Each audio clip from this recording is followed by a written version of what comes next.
लोग political master में welcome से आप सभी का स्वागत है। बेसिक क्लास 12 का इतिहास का पेपर 28 मार्च का, उस 28 मार्च को पेपर के लिए ये वीडियो बहुत ही इंपॉर्टेंट है।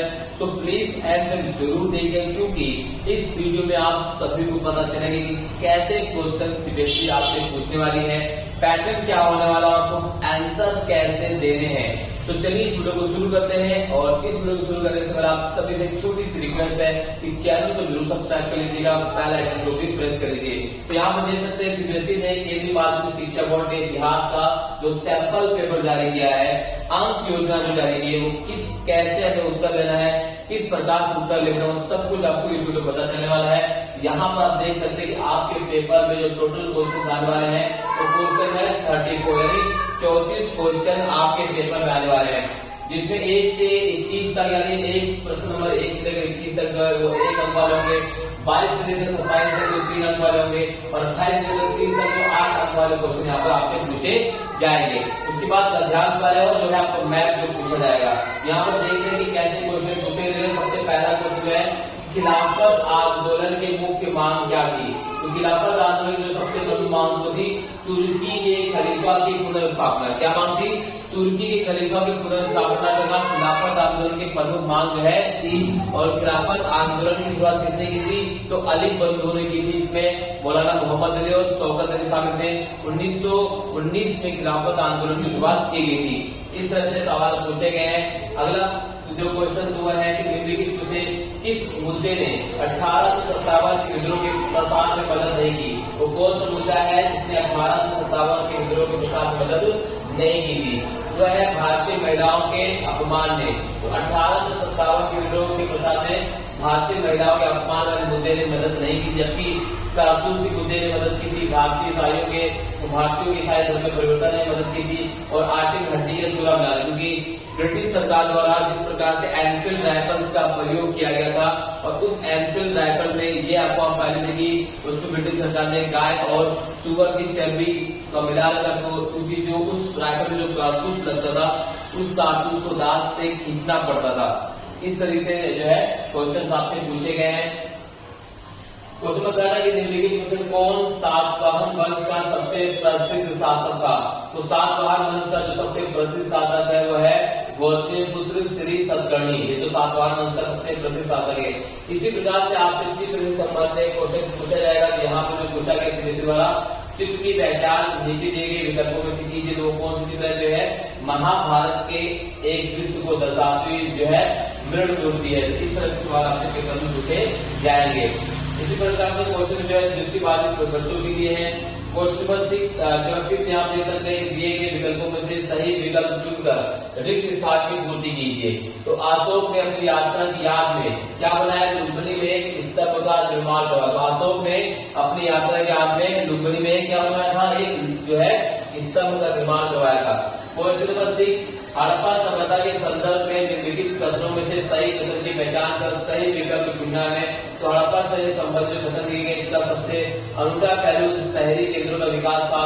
बस्ती 2 भागों में विभाजित थी, दुर्ग और निचला शहर। जल निकासी व्यवस्था साधारण एवं अनियोजित थी। सड़कों को ग्रिड पद्धति में नहीं बनाया गया था। तो इसमें जो सही विकल्प है क्या है? केवल 1 और 2 बिल्कुल सही है, बाकी दोनों यहाँ पर गलत, क्योंकि जल निकासी जो है बिल्कुल अच्छी तरीके थी और सड़कों को भी ग्रिड पद्धति में बनाया गया था। ठीक है। क्वेश्चन नंबर 7 जो कथन और कारण से क्वेश्चन पूछे गए, अशोक ने प्रजा एवं अधिकारियों तक पहुंचाने के लिए अपना संदेश शिलाओं पर मुद्रित करवाया। वह यह चाहता था कि लोग यह जाने कि उन्हें किस धर्म का पालन करना चाहिए। तो आप देख सकते हैं तो पहला यानी संकल्पना साथ सही है, परंतु कारण जो है आप गलत है। क्वेश्चन नंबर 8 यहाँ पर दी गई जानकारी के आधार पर शिल्प केंद्र की पहचान करनी है। दोनों समुद्र तट के समीप स्थित थे। ये सन से बनी वस्तुओं के निर्माण के विशिष्ट केंद्र थे। तो शिल्प केंद्र क्या है? वो शिल्प केंद्र है नागेश्वर एवं बालाघाट। नागेश्वर एवं बालाघाट। ठीक है। किताबुल हिंद पुस्तक की लेखक की रचना कौन है? किताबुल हिंद की किताबुल हिंद के जो लेखक है अल बरूनी। इसी प्रकार से Ibn Battuta, Francois Bernier, Abdul Razzaq से संबंधित पुस्तक हम करवाने वाले हैं। यानी ये एक फाइनल रोड मैप है पूरी तरीके से हमें आज के बाद कौन कौन से चैप्टर कवर करना है, कौन कौन सी टॉपिक कवर करना पर सारी चीजें पॉलिटिकल मास्टर पर लाइव भी उपलब्ध होगी और इम्पोर्टेंट क्वेश्चन की सीरीज भी हमारे पास आने वाली है। तो आप चैनल को क्या करना है, बस सब्सक्राइब कर लेना और बेल आइकन को प्रेस कर लेना है। इसी प्रकार से क्वेश्चन नंबर 10 जो पूछेंगे कि निम्नलिखित तत्वों में से सही कथन वाले विकल्प का चयन कीजिए। तो कौन सा विकल्प चाहिए, वह है कि 6वीं शताब्दी ईसा पूर्व में मगध सबसे शक्तिशाली महाजनपद बन गया। मगध की राजधानी क्या थी, वर्तमान मगध कहाँ पर है, मगध इतना शक्तिशाली क्यों था, दूसरा सवाल पूछे जा सकते हैं। इसी प्रकार से क्वेश्चन नंबर 11 है कि निम्नलिखित कथनों को पढ़िए एवं दिए गए विकल्पों में से उस स्थान की पहचान कीजिए जहां यह दरगाह मौजूद है। तो यहाँ से मोइनुद्दीन चिश्ती दरगाह है। अकबर ने इस स्थान की कई बार यात्रा की, तो वह है अजमेर में स्थित है। क्वेश्चन नंबर 12 है कि 1861 में अमेरिकी गृह युद्ध के छिड़ने के पश्चात ब्रिटेन के कारखानों के लिए कपास का स्रोत क्या था। तो ब्रिटेन के कारखानों के लिए 1861 के बाद जो है कपास को भारत प्रमुख माना गया था। इसी प्रकार से सूची एक को सूची में इसको मिलान करना है। यहाँ देख सकते हैं लॉर्ड कॉर्नवालिस, अगस्टस क्वीनलैंड, फ्रांसीसी बुकानन, डेविड रिकार्डो। इस तरह से आपको जो है मिलान करने वाले क्वेश्चन इस प्रकार से पूछा जाएगा। तो ये मिलान के उत्तर यहाँ पर दे रखे हैं। इससे आपको एक जो है रोड मैप मिल जाएगा कि आने वाले 6-7 दिनों में हमें कैसे तैयारी करनी है। और ये बेहद जरूरी है क्योंकि अगर आपने सैंपल पेपर नहीं देखा कि किस प्रकार से बोर्ड एग्जाम में क्वेश्चन पूछे जाने वाले हैं तो आपकी तैयारी अधूरी रहेगी। इससे आप एक अच्छी और सुव्यवस्थित तैयारी करेंगे और फिर आप 100% क्वेश्चन अटेम्प्ट करके आएंगे और आपके पूरे नंबर आएंगे क्योंकि बेहद जरूरी है ये। बिहार में 1857 में विद्रोह का नेतृत्व किसने किया, तो राजा कुंवर सिंह ने किया। ब्रिटिश के अंदर कहाँ संबंधित थे, तो ब्रिटिश के अंदर लखनऊ संबंधित थे, अवध, ठीक है। अवध के नवाब को वाजिद अली शाह के पुत्र थे और उनकी पत्नी का नाम था वाजिद अली शाह की पत्नी नाम क्या था, ठीक है। यहाँ से बेगम हजरत महल, मौलवी अहमदुल्ला फैजाबाद से नाना साहब से आपको क्वेश्चन पूछ सकता है। मुगल शासन द्वारा भू राजस्व के इंतजाम में निर्धारित रकम को क्या कहा जाता था, उसे जमा और हासिल कहा जाता था। जमा हासिल क्या थी, एकता प्रणाली क्या, यहाँ से क्वेश्चन पूछा जाएगा। निम्नलिखित में से किसने 15वीं शताब्दी में विजयनगर साम्राज्य की यात्रा की थी और विजयनगर की किलेबंदी से बहुत प्रभावित हुआ था, तो उस यात्री के नाम है अब्दुल रज्जाक। अबुल फजल किस मुगल बादशाह का दरबारी इतिहासकार था, तो अबुल फजल जो है अकबर का दरबारी इतिहासकार था। विजयनगर शासकों के द्वारा दशहरे का त्योहार काफी धूमधाम एवं प्रतिष्ठा से मनाया जाता था, उसे कहा जाता है महानदी डिब्बा। संविधान सभा में अधिकारों को परिभाषित करने का कार्य क्यों कठिन था, क्योंकि अधिकारों को लेकर अलग अलग समूहों की अलग अलग मांगे थी। नीचे दी गई जानकारी के आधार पर व्यक्ति की पहचान करनी, तो ये जो जानकारी दी गई कि उसका जन्म जो है तंजीनियर के एक अति सम्राट एवं शिक्षित परिवार में हुआ था। उसके अनुसार यात्राओं के द्वारा प्राप्त अनुभव पुस्तकों से प्राप्त ज्ञान की अपेक्षा अधिक होता था, वह है इब्न बतूता। किस सत्याग्रह के द्वारा महात्मा गांधी ने फसल खराब होने की स्थिति में किसानों के लिए एक कर माफी मांग की, तो है खेड़ा सत्याग्रह। इस खेड़ा सत्याग्रह आपका जो है क्वेश्चन यहाँ से पूछा जा सकता है। फिर अहमदाबाद सत्याग्रह, फिर चंपारण सत्याग्रह क्वेश्चन पूछा जा सकता है। इस प्रकार देखिए क्वेश्चन नंबर जो है, जो क्वेश्चन नंबर 22 जो 3 नंबर जो क्वेश्चन पूछे जाएंगे कि हड़प्पा के समाधान स्थलों की 3 विशेषताओं का वर्णन कीजिए। तो इस तरह आप देखो क्या करना है आपको, इसी प्रकार से आपको क्या करना है, आंसर राइटिंग करनी है।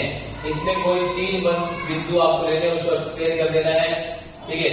इसी प्रकार से अथवा जो क्वेश्चन पूछा गया कि हड़प्पा बस्तियों में प्रयुक्त विशाल स्नानागारों की किसी 3 विशेषताओं का जो है वर्णन कीजिए। इस तरह से आपको इसका उत्तर देना है। 3 का जो है आपको कम से कम एक्सप्लेन करना है। इसमें से कोई भी 3 जो आपको 3 नंबर वाले क्वेश्चन पूछे जाएंगे उसमें कम से कम 3 टॉपिक्स को जो है आपको क्या करना है, एक्सप्लेन करना है, ठीक है। तो यहाँ पर सबमिट कर दिया, आप देख सकते हैं। इससे आपको आंसर राइटिंग में काफी मदद मिलने वाली है।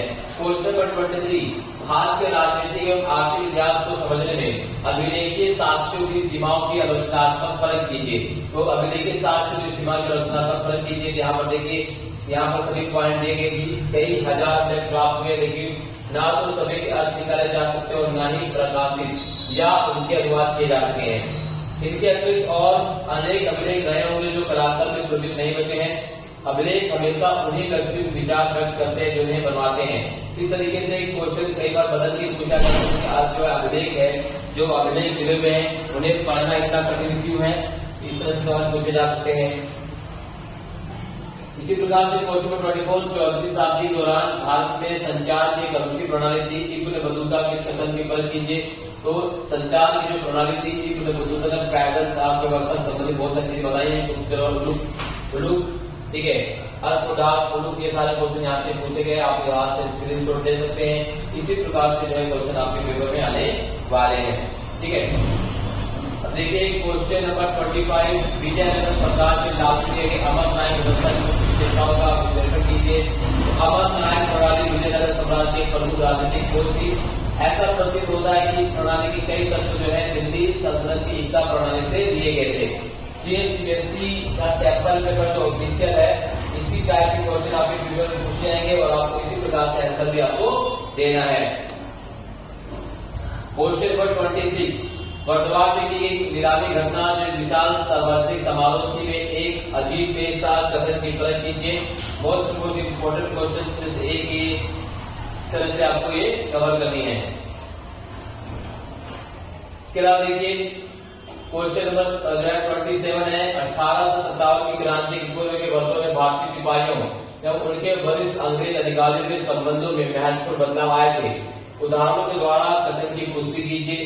तो ये क्वेश्चन भी इम्पोर्टेंट है। तो इस सैंपल पेपर में जो भी क्वेश्चन जिस चैप्टर से पूछे गए, उसी चैप्टर से इसी टाइप से क्वेश्चन आपके पूछे जाएंगे, तो इसी प्रकार में तैयारी भी करनी है। ठीक है,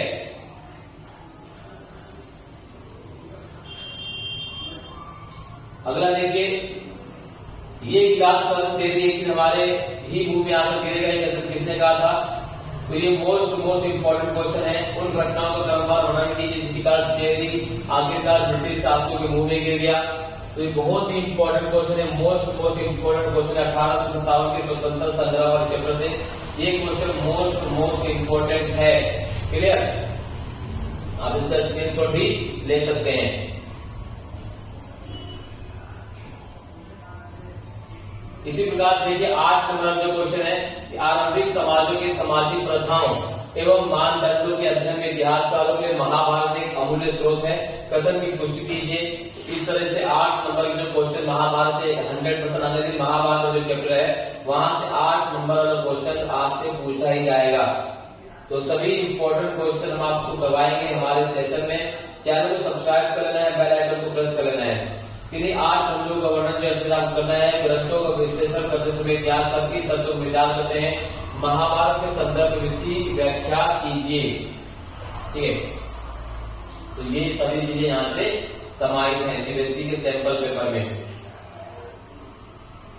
क्वेश्चन नंबर 29, उन साक्ष्यों की परख कीजिए जिनसे पता चलता है कि मुगल राजकोषीय व्यवस्था के लिए भू राजस्व बहुत ही महत्वपूर्ण था। क्वेश्चन जो है 29 8 नंबर का है, भू राजस्व व्यवस्था मुगल साम्राज्य संबंधी जो है पूछा गया है, काफी इंपॉर्टेंट है।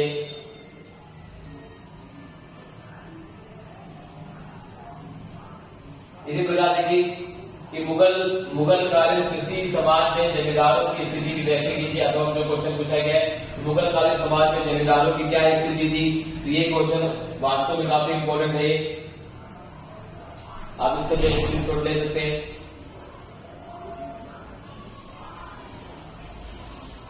ठीक है,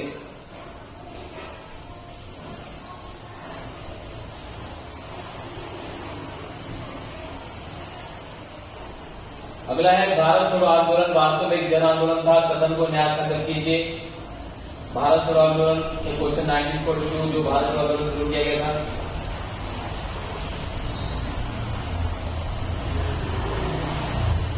इसी प्रकार से गांधी जी के राजनीतिक जीवन एवं राष्ट्रीय आंदोलन के इतिहास के पुनर्निर्माण में विभिन्न प्रकार के स्रोतों की परख कीजिए। तो गांधी जी से जितने भी आंदोलन है, गांधी जी के उनके इतिहास में भूमिका क्या थी, वो सारे क्वेश्चन जो है यहाँ पे समाहित किए गए हैं। अगला है स्रोत आधारित प्रश्न, महल के बाहर की दुनिया, विजयनगर साम्राज्य संबंधी क्वेश्चन यहाँ पर है। यहाँ पर देख सकते हैं, ये महानवी डिब्बा से क्वेश्चन जो पूछा गया है, एक राक्षसी फूली हुई नाड़ियों वाले बाहर निकली आंखें, सफेद आंख, वेदा तथा उधर कर मैया द्वारा सौंदर्य को किस प्रकार व्यक्त किया गया है।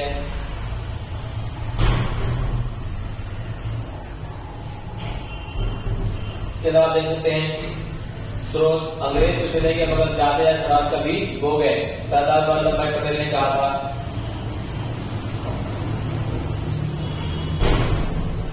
अब देखिए मानचित्र वाले क्वेश्चन जो 5 नंबर पूछे हैं, मैप वाले क्वेश्चन। एक हड़प्पा स्थल कालीबंगा, बाबर, अकबर और रंजक के दिन चित्र आगरा, एक बौद्ध स्थल सांची, एक बौद्ध स्थल अजंता।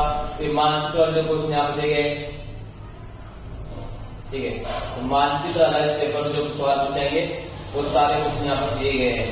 तो हम अभी जो क्वेश्चन हम करेंगे इस वीडियो के बाद, अगर आप वीडियो देख रहे हैं तो चैनल को जरूर सब्सक्राइब कर लीजिएगा, क्योंकि द पॉलिटिकल मास्टर चैनल पर 28 मार्च तक हम वो सारे क्वेश्चन कवर करेंगे जहां से आपके पेपर में सवाल आने वाले हैं 100%। तो चैनल को सब्सक्राइब कर लेना है, इस वीडियो को ज्यादा से ज्यादा शेयर करना है, लाइक करना है, कमेंट करना है और इसी बेस पे आपको तैयारी करनी है।